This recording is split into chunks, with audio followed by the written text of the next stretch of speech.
Here's my ranking of all the theatrically released Batman actors. The way this ranking works is ranking both the Bruce Wayne personas as well as the Batman vigilante character. Last place for me, and hopefully other people, is George Clooney's Batman. Now, I'm glad that people are taking a shine towards Batman and Robin, and George Clooney is actually one of the highlights of the movie, but a Batman actor he is not. I mean, he suits Bruce Wayne because he's just playing himself, but he doesn't have the acting range to really pull off the intimidating, conflicted vigilante hero, at least not in the direction that Joel Schumacher was going under. Then we got Adam West's interpretation from the campy 60s era. Look, we have a lot to owe to this TV show, and the 1966 movie that came from it, but personally, it's just too silly for me to really take this seriously as a Batman piece of medium. This is going to ruffle a few feathers, but Ben Affleck's Batman might just be the worst and most misguided piece of potential since, well, Henry Cavill's Superman. But the difference is, Henry Cavill's Superman had a pretty good standalone movie already with Man of Steel. This Batman never had the chance to really flesh himself out because he was always sharing the screen with other people.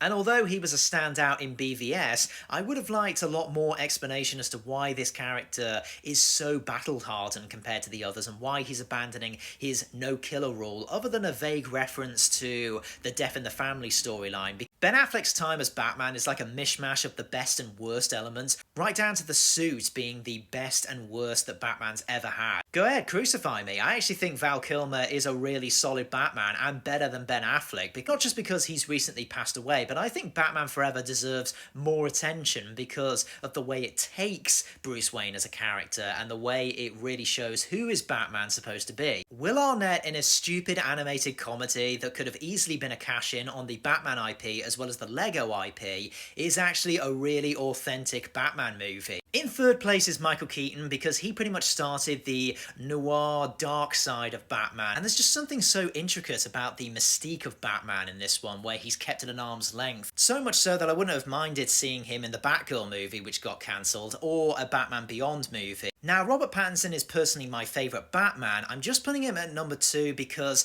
I don't think we've really fleshed out his Bruce Wayne a lot. That aside, this Batman is incredible. It's such a unique arc from a human who learns to become a superhero, and in this it's a superhero learning to become more human. I just love this side of Batman. And I think if we get a trilogy of this Batman, I think he will definitely be the best out of all of them. But Christian Bale is the best one. He's had the most insightful look into what makes Batman, of course brought to life through the genius of Christopher Nolan, but also an actor with the gravitas that Bale has and the versatility. You have yourself all three interpretations of Batman Bruce Wayne, billionaire Bruce Wayne, just nailed to a T.